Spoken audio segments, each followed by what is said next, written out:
आईला दुःख होतं मला काकांकडे ठेवल्याचं. चांगलं शिक्षण मिळावं म्हणून ठेवलं ना तिने मला त्यांच्याकडे.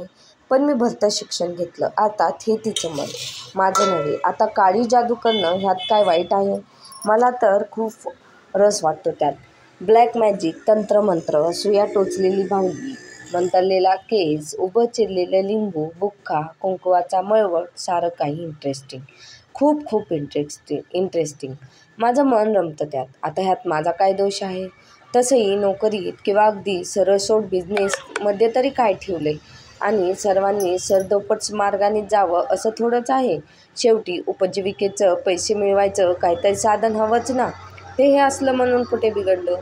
आणि नोकरीत म्हणा किंवा बिझनेसमध्येही काही जण वाममार्गाने पैसे मिळवतातच ना. मग हाच व्यवसाय वाईट का म्हणायचा? किती माणसं येतात माझ्याकडे. काही जण स्वतःच्या उत्कर्षाकरता येतात, करिअर करता. कित्येक तरुण येतात तारुण्य, सौंदर्य टिकवण्याकरता, तर नट्याही येतात. पण जास्त करून लोक कोणाशी तरी वैर घेऊनच येतात. दुसऱ्याच्या वाईटावर किती जण असतात. असू देत बापडी, अशी माणसं आहेत म्हणूनच चालतंय माझं. अर्थात मी हा माझा बिझनेस कोणालाच सांगत नाही. माझ्या ह्या मोठाल्या घरातील एक खोली मी ह्याच कामाकरता ठेवली आहे. बाहेरच्यांना त्याचा थांगपत्ता लागत नाही. शक्यतो ज्यांचं काम आहे त्यांना बाहेरच भेटतो. बाहेरही घरापासून लांब एक खोली भाड्याने घेतली आहे. माझं बरंचसं काम त्या तिथेच चालतं.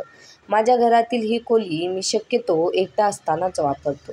क्वचित कधी होम करायचा असेल किंवा ध्यान लावायचं असेल किंवा बाहेरगावच्या माणसांची कामं असतील तरच मी तिथे करतो.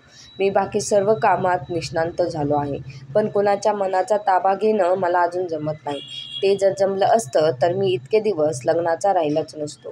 त्यामुळे मला त्या कामाची खूप प्रॅक्टिस करावी लागते. माझी शक्ती वाढवण्याचं काम मी माझ्या खोलीत करतो. मला ह्या सर्व गोष्टींकरता जे सामान लागतं ते मी इथेच ठेवतो. मेणबत्त्या, हळद लावलेले तांदूळ, गोणपाटाचे कापड, तुटलेल्या काचा, नखांचे तुकडे, सुऱ्या आणि तत्सम धारदार वस्तू, ह्या सर्व गोष्टी तरी त्या आहेतच. पण त्या व्यतिरिक्त प्रेत जाळल्यानंतर होणारी राख, विविध प्राण्यांच्या कवठ्या, एवढंच कशाला, माणसांच्या हाडाचा सांगाडा, असं सगळं सामानही इथे आहे. त्यामुळे बाहेरच्या कुठल्याही व्यक्तीला इथे अजिबात प्रवेश नाही. लोकांना सांगायला ती अडगळीची खोली आहे. आई माझ्याकडे अगदी क्वचितच येते, पण तीही त्या खोलीजवळ फिरकत नाही. मला खात्री आहे प्रज्ञा जरी घरी आली तरीही तिला हे सर्व कळणार नाही. ब्लॅक मॅजिकचं पूर्वीच्या दोघींना तरी कुठे कळलं होतं. पण तरीही त्यांनी नकार दिलाच की. नकाराचं कारण म्हणजे माझ्याकडे असणाऱ्या काळ्या मांजरी. मला काळं मांजर फार आवडतं. काळं म्हणजे साधं काळं नाही, तर अगदी काळं कुट्ट, तुकतुकीत काळं. आता ह्यात नकार देण्यासारखं काय आहे? खरं तर काही जण कुत्रे नाही का पाळत? कुत्रे पाळणाऱ्यांचं केवढं अप्रूप असतं लोकांना.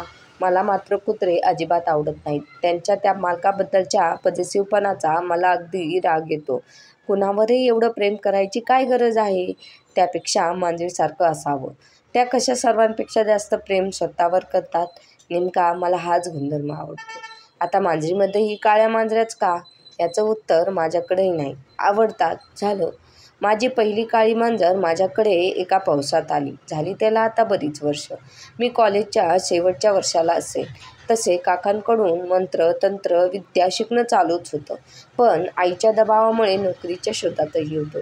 त्याच दिवशी मी पहिली मूठ मारली होती. काय होतं ह्या टेन्शनमध्ये होतो. काकांचा माझ्यावर पूर्ण विश्वास होता, पण मीच डळमळीत होतो.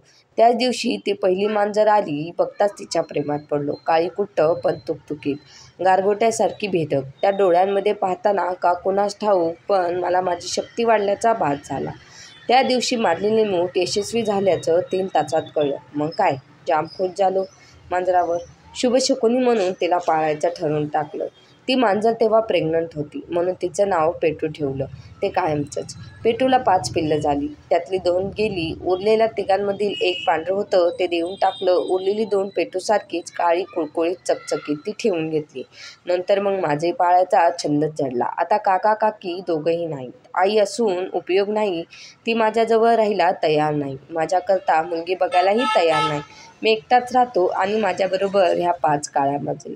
जगाला विचित्र वाटतं. काही जण घाबरतात, काही जणांना किळस वाटते.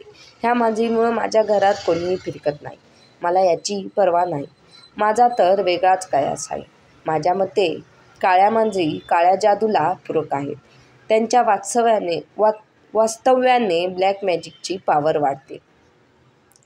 माझा तरी असाच अनुभव आहे, कारण दिवसेंदिवस मला माझी शक्ती वाढल्याचा अनुभव येतो आहे आणि मला ती अजून वाढवायची आहे. आता सामान्य माणसाप्रमाणे मलाही संसार थाटावासा वाटतो आहे. मी गेल्या 2 वर्षापासून त्या प्रयत्नात आहे. मागच्या दोन्ही मुलींनी माझ्यावर मनापासून प्रेम केलं. अर्थात मीही त्यांच्यावर केलं, पण परिणिती लग्नात झाली नाही. त्यांना घरी घेऊन आलो होतो, आज प्रज्ञाला आणणार आहे तसाच. काळ्या जादूचं लपवायचं, पण काळ्या मांजरीचं नाही असं पहिल्यापासूनच ठरवलं आहे. पहिली घरी आली तेव्हा मांजरींना पाहूनच घाबरली. दरवाजातून आतही यायला तयार नव्हती. शेवटी मांजरींना त्या आडगळीच्या खोलीत ढकललं. खोलीला कडी लावून घेतली. मग कुठे ती आत तरी आली, पण तेव्हाच तिने अड घातली. मांजरी किंवा ती कोणा एकालाच निवडावं लागेल. माझ्याकडे चॉईस होता, मग मी माझ्या मनाप्रमाणेच निवड करणार ना. तेच दुसरीच्या बाबतीतही घडलं आणि आता प्रज्ञा येणार आहे. प्रज्ञा तशी स्मार्ट आहे, तिला प्राणी आवडतात असंही ती म्हणाली होती एकदा. तिने हो म्हटलं पाहिजे म्हणजे हा प्रश्न कायमचा निकालात निघेल. आता तीही धरवत नाही, हे लग्न ठरलंच पाहिजे. बेल वाजली. मी दरवाजाजवळ जायच्या आतच पेटू गेली. तुम्हाला खोटं वाटेल, पण पेटूला लॅच उघडता येतं. उडी मारून प्रज्ञाने प्रथम तिलाच पाहिलं. आधी दचकली, पण मग लगेच सावरली. तिने पेटूच्या अंगावरून हात फिरवला, तसा माझा जीव भांड्यात पडला. पहिला गड तर सर झाला. मी प्रज्ञाचं स्वागत केलं. ती येऊन सोफ्यावर बसली. ती बसली खरी, पण तिच्या लक्षात यायला वेळ लागला की बाजूलाच सोफ्यावर पेटूची पिल्लू, मुलं कल्लू आणि शेरी बसले आहेत. मी प्रज्ञाकडे मोठ्या आशेने पाहत होतो. अजून 2 मांजरी पाहून तिच्या कपाळावर सूक्ष्म अशी आठी उमटलीच. हा नकाराचा अलार्म तर नव्हता. काय रे, ह्या मांजरी तुझ्या? मी नाही म्हणावं अशी तिची अपेक्षा असणार, पण माझा नाईलाज होता. हो मग, दुसऱ्या कुणाच्या? कुठून तरी आत्मविश्वास गोळा करून मी म्हटलं, तुला इतक्या आवडतात मांजरी, आणि त्याही काळ्या. मला ह्याच गोष्टीचा राग येतो. काळं असलं तर काय होतं? गोऱ्या गुबगुबीत मांजरी आवडल्या तर त्याचं लोकांना एवढं आश्चर्य वाटत नाही. पण मला वाद घालायचा नव्हता. ह्या क्षणी प्रज्ञाच्या होकाराइतकं महत्त्वाचं दुसरं काहीच नव्हतं. हो, आवडतात मला काळ्या मांजरी. ह्या 3 झाल्या, अजून किती आहेत? तिचा स्वर थोडा घाबरलेला होता. का? मला उगाच तसं वाटतंय. मी ते उत्तर द्यायच्या आत आतून बाहेर आलेल्या अजून 2 मांजरींनी दिलं. राणी आणि मधू. त्या एकमेकीशी भांडत गुरकावत आतून बाहेर आल्या. माझ्या 5ही मांजरी आता तिच्या समोर आल्या होत्या. तिच्या कपाळावरच्या आठ्या वाढल्या, पण आता कुठे मला थोडं बरं वाटलं. माझ्याकडचे सर्व पत्ते मी बाहेर काढले होते. आता माझ्याकडे काळी जादू सोडून लपवण्यासारखं काही नव्हतं. खरं तर ते जास्त महत्त्वाचं आहे हे मी जाणतो, पण ते सांगणं मला अशक्य होणार नाही. शक्यच होणार नाही. नाहीतर माझं लग्न कधीच होणार नाही. लग्नानंतर बघू असं मी सारखं माझ्या मनाला बजावत राहतो. आताही बजावलं. अरे, मी काय विचारते, ह्या 5 झाल्या, अजून आहेत का कुठे आत वगैरे? नाही, भास एवढ्याच आहेत. एवढ्याच? तिला हसू आलं त्या शब्दाचं. तिचं हसू पाहून मी सुखावलं. म्हणजे तिला फारसा आक्षेप दिसत नाही. माझ्या आशा पल्लवित झाल्या. तुझी काही हरकत नाही ना? मी तिला खूप महत्त्व देतोय असं तिला वाटावं म्हणून मी म्हटलं. विचार करावा लागेल, मिश्किल हसून ती म्हणाली. पण तुलाही प्राणी आवडतात असं म्हणालीस मागे? हो, पण मांजरी नव्हे. मला कुत्रे आवडतात. ते माणसांवर खूप प्रेम करतात. अगं, त्या दोघी रागीट मांजरी आहेत तिथे. तुझ्या अंगावर येतील. तुला नीट ओळखत नाहीत ना. तुझी सवय व्हायला वेळ लागेल त्यांना.